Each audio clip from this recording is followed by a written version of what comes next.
안녕하십니까. 여러분과 함께 성장해가는 채널 성공학 결혼입니다. 제가 유튜브를 시작한 지 5개월이 지났습니다. 처음에는 코로나 때문에 사람을 만나기 어렵고 사무실에 있는 시간이 많아 공부하는 마음으로 시작했습니다. 짧은 시간이었지만 많이 배웠고 시청자와 구독자 여러분께 진심으로 감사드립니다. 재미있는 부분도 있고 힘든 부분도 있지만 더욱더 열심히 하겠습니다. 제게는 여러분의 구독과 시청이 큰 힘이 되는 것 같습니다. 부족함이 많지만 많은 관심과 사랑 부탁드립니다. 오늘의 주제, 외국인의 귀환이 주가 상승으로 계속 이어질지 살펴보겠습니다. 코스피가 2018년 1월 28일 2607원 최고치를 찍은 이후로 2년 9개월 만에 2500선을 돌파하며 최고치를 기록했습니다. 16일 증권업계에 따르면 국내 주요 증권사 리서치 센터장들은 연고점을 뚫은 코스피가 더 간다 라고 입을 모으고 있습니다. 연내 코스피 최고치 경신이 가능할 것으로 예상했는데 이유는 반등의 주역인 외국인의 순매수가 지속될 것으로 보고 있기 때문입니다. 국내 증권사들의 코스피 전망치를 살펴보겠습니다. 삼성증권, 한국투자증권은 최고점을 2600포인트, SK증권은 2650포인트를 제시했습니다. 다만 KB증권은 코스피 고점을 2570선으로 제시했습니다. 신동중 KB증권 리서치 센터장은 미국 예산안 합의 기한, 연준의 코로나19 대응 대출 프로그램 종료 시점 등이 연말에 몰려 있다 라고 하면서 11월과 달리 12월에는 조심해야 하는 이슈들이 있다 라고 설명했습니다. 또 증권사들은 내년 코스피 예상 밴드 상단을 최고 3000포인트까지 올려잡는 등 장밋빛 전망을 쏟아내고 있습니다. 그동안 코로나19 확산 이후 유동성으로 버틴 장이었다면 이제는 경기 회복과 기업 이익 개선, 기대감이 높아지며 위험자산 선호 심리가 높아졌기 때문입니다. 금융정보업체 FN가이드에 따르면 내년 코스피 단기순이익 컨센서스는 125조 5284억 원으로 올해 추정치 86조 323억 원에 비해 50% 가까이 증가할 것으로 전망을 했습니다. 코스피 지수가 연내 2600선을 돌파하고 내년에 3000포인트까지 가기 위한 부분을 7가지로 나누어 살펴보겠습니다. 첫 번째, 재정 확대 정책에 따른 달러 약세입니다.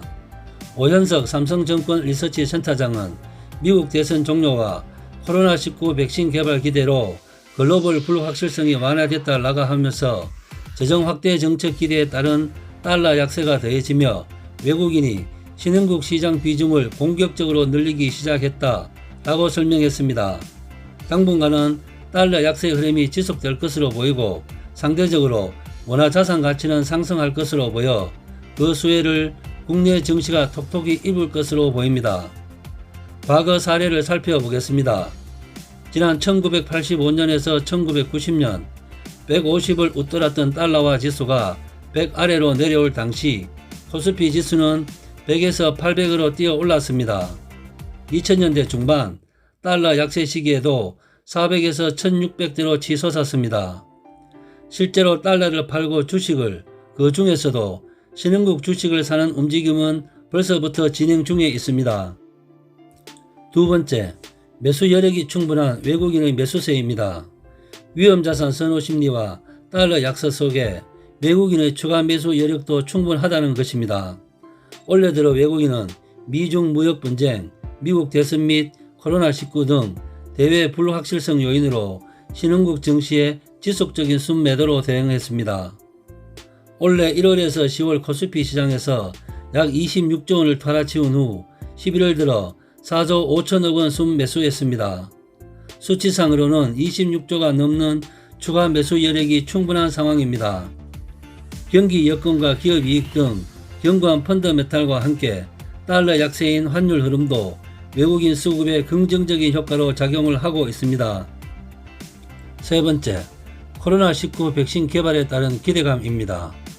90%의 효과가 있다는 화이자, 94.5%의 효과가 있다는 모더나의 코로나 백신 개발 상용화에 대한 기대감입니다. 미국과 EU 지역에는 코로나가 진정될 기미를 보이지 않고 있지만 코로나 백신 개발 소식은 내년 글로벌 경기 전망을 밝게 하고 있습니다.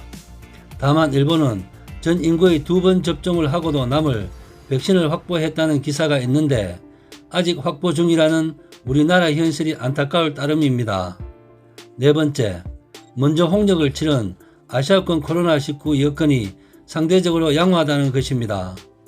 코로나19 확진자 수가 재차 급증하는 서구권과 달리 아시아권 국가들의 코로나19 대응과 경기 여건이 상대적으로 양호하다는 것도 국내 정시에 대한 투자 매력도가 높아진 배경이라고 볼 수 있습니다. 다섯 번째, 우리나라 부동산 정책입니다. 전문가들은 부동산 정책을 잘 얘기하지 않던데 부동산 시장에 가야 할 자금이 주식시장으로 많이 유입됐다는 생각을 하고 있습니다. 최근에 24번째 부동산 정책이 발표되었는데 정책 발표 부작용, 정책 발표 부작용, 한 달이 멀다 하고 정책이 발표되고 있습니다. 과거에는 3, 4억이 있으면 6, 7억 대출을 받아 10억짜리 아파트를 살 수 있었는데 지금은 각종 규제로 어렵게 되었습니다. 그래서 본인이 가지고 있었던 돈 3, 4억은 은행으로 가지 않고 주식시장으로 올 수 있습니다. 제로금리 시대의 돈은 부동산 시장과 주식시장으로 양분되기 때문입니다. 우리나라 부동산 정책은 계속될 것 같아 주식시장에는 긍정적인 부분으로 작용할 수도 있을 것 같습니다. 원래 유례없이 동학개미들이 주식시장을 이끌어 왔는데 부동산 자금 유입이 중요한 원인 중 하나라고 생각합니다. 여섯 번째, 다음은 주식시장에 대한 우려감을 살펴보겠습니다.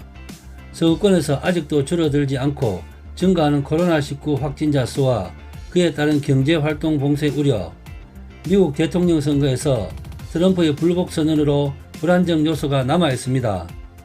지금 현재 트럼프는 연준의 비상대출 권한을 막아 미국 재무부와 연준의 협력관계를 방해하는 등 끝없는 흙탕물을 만들고 있습니다. 또 상원에서 공화당이 다수당이 되면 재정정책에 어려움이 있을 수 있습니다. 여전히 협상이 지지부진한 미국 추가 부양책 등은 시장 상승 속도를 다소 제한할 수 있다는 우려도 나오고 있습니다.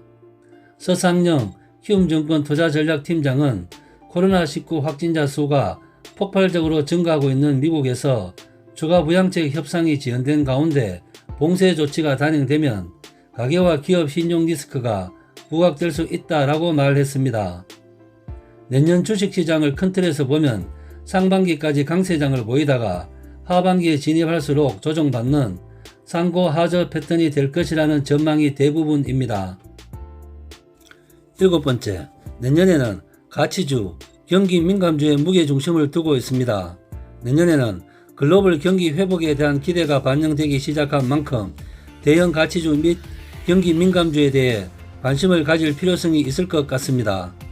윤희도 한국투자증권센터장은 코로나19로 각국의 경제활동이 멈춰졌던 상황에서 주목받았던 언택트 관련주들의 밸류에이션 부담은 대형 가치주 및 경기 민감주의 관심을 불러일으킬 수 있다면서 반도체, 항공, 운송, 석유화학 및 소재 업종에 대한 관심이 높아질 것이라고 말했습니다. 장기적인 관점에서 언택트, 성장주에 대해서는 저점 매수 및 장기 보유 전략을 고려할 필요가 있고 코로나19에 따른 충격은 여진처럼 남을 것이라는 전문가들의 전망입니다. 여러분과 함께 성장해가는 채널 성공학 개론, 오늘의 핫 포인트입니다. 삼성전자를 필두로 외국인의 러브콜을 받는 국내 증시가 어느새 사상 최고점 경신을 목전에 두고 있습니다.